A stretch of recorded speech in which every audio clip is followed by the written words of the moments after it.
Good morning students. आज हम अपने एग्जाम्पल डिस्कस करेंगे जो हमने हायर ट्रांजिशन प्रोबेबिलिटीज़ पे पढ़े हैं। फर्स्ट हमें दिया है to state Markov chain. State कहाँ से पता चलती है? 2x2 का ही है मैट्रिक्स, तो टू स्टेट है इसमें।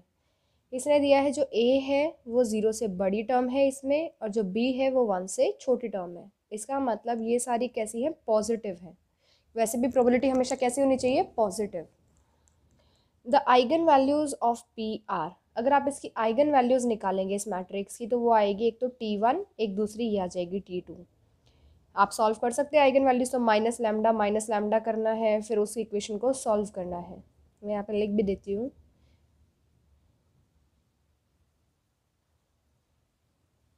ये हो जाएगी इक्वल्स टू 0 लेना, मतलब 0 मैट्रिक्स है ये। आप इसको फिर सॉल्व करेंगे तो एक इक्वेशन आएगी, उस इक्वेशन को आप इक्वल्स टू 0 पुट कर देंगे, तो आपके पास ये दो आ जाएंगी आइगन वैल्यूज़। तो हमने ऊपर पढ़ा ही था कि अपीरियोडिक चेन कैसी होती है कि एक जो आइगन वैल्यू हो 1 हो, सिर्फ उसी का मॉडुलस 1 हो, दूसरी का मॉडुलस 1 से छोटा हो।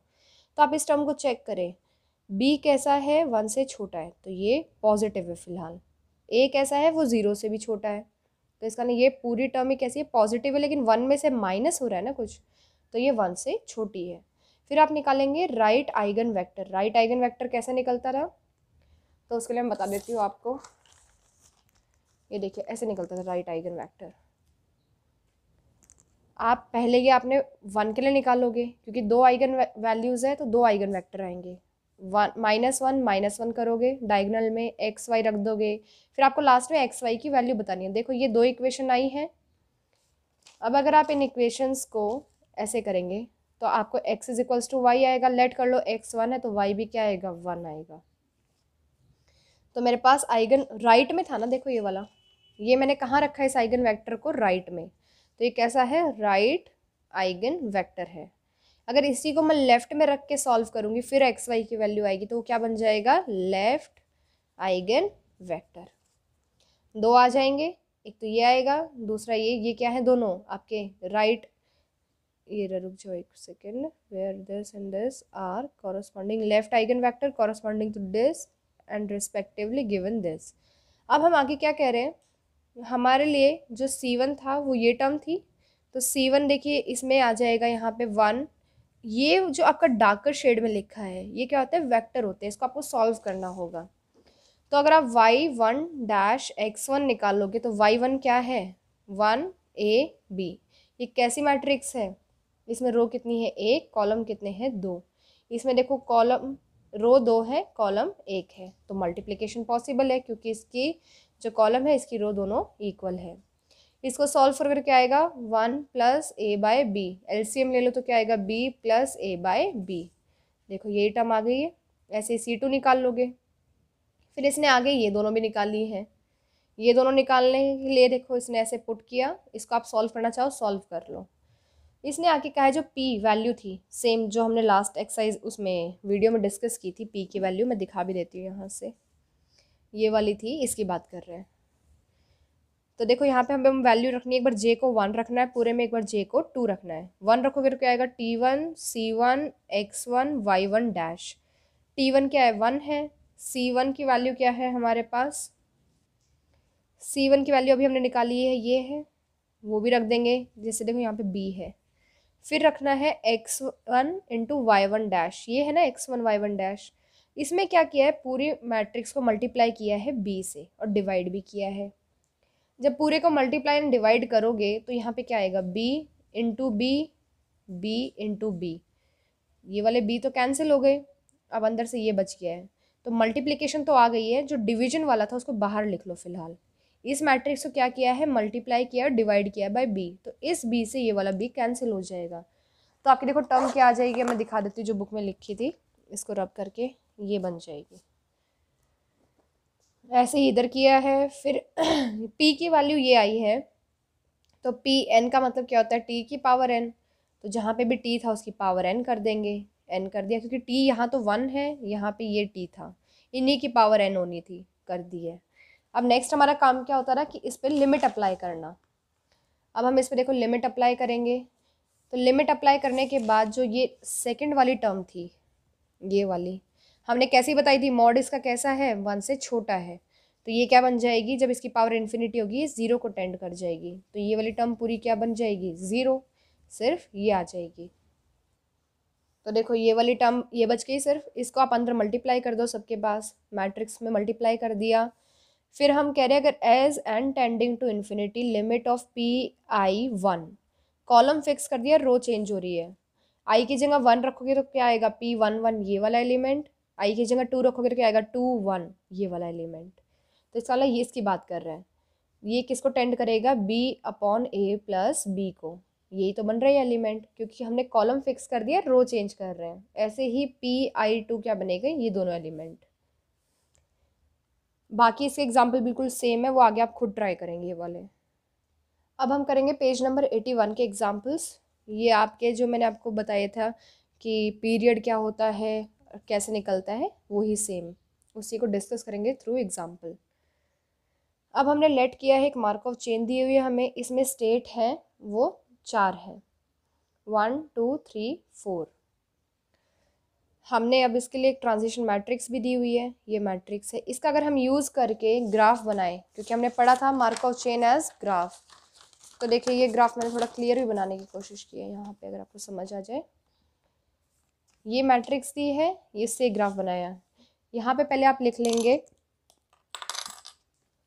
1 2 3 4, 1 2 3 4, ऐसे 1 से 1 पे जाने की प्रोबेबिलिटी, तो 1 से 1 पे, 1 से 2 पे जाने की प्रोबेबिलिटी, 1 से 2 पे जाने की प्रोबेबिलिटी 2/3, 1 से 3 पे जाने की प्रोबेबिलिटी कुछ नहीं है, तो 1 से 3 पे कोई लाइन नहीं जाएगी, 1 से 4 पे भी कोई लाइन नहीं जाएगी।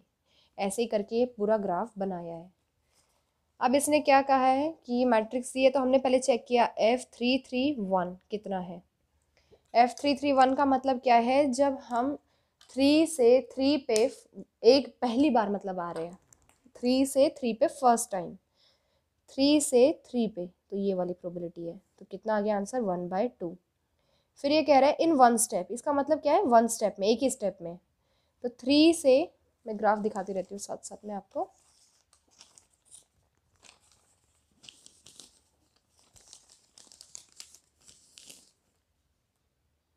3 से 3 पे एक ही स्टेप में जाना है, तो 3 से 3 में एक ही स्टेप में पहुँच गए, कितनी प्रोबेबिलिटी है, 1/2।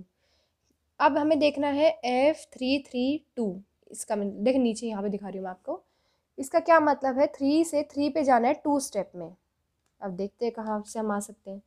मैं 3 से यहाँ गई, यहाँ तो जा ही नहीं सकती, इधर उधर आ रहा है। अच्छा 3 से यहाँ गई एक स्टेप, फिर अगर मैं वापस इससे कहीं आना चाहूँ 3 पे, तो कोई आ नहीं रही है, 3 से तो सिर्फ लाइन जा रही है, कोई वापस नहीं आ रही ना 3 पे।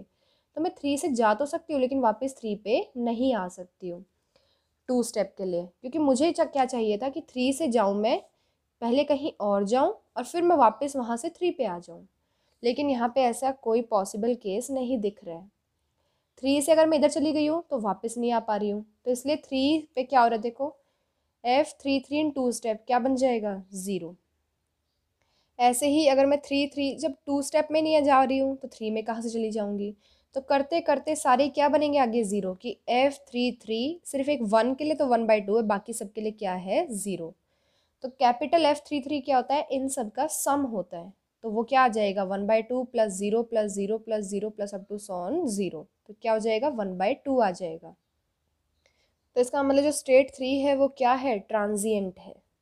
नेक्स्ट अब हम चेक करेंगे ऐसे ही 4 के लिए, 4 से 4 पे 1 स्टेप में, 4 से 4 पे 1 स्टेप में, ये फर्स्ट एक ही तो स्टेप चला है हमने, 4 से 4 पे 1 स्टेप में 1/2 लिख दिया। अब है 4 से 4 पे n स्टेप चेक करने हैं, मतलब 1 के लिए चेक हो गया, अब 2 के लिए, 3 के लिए, 4 के लिए करना है, जैसे 3 के लिए किया था। तो मैं अगर 4 से इधर जाऊँ तो वापस तो नहीं आ सकती ना 4 पे, तो ऐसा तो पॉसिबल ही नहीं हो रहा कि 4 से मैं कहीं और चली जाऊँ और वापस 4 पे आ जाऊँ।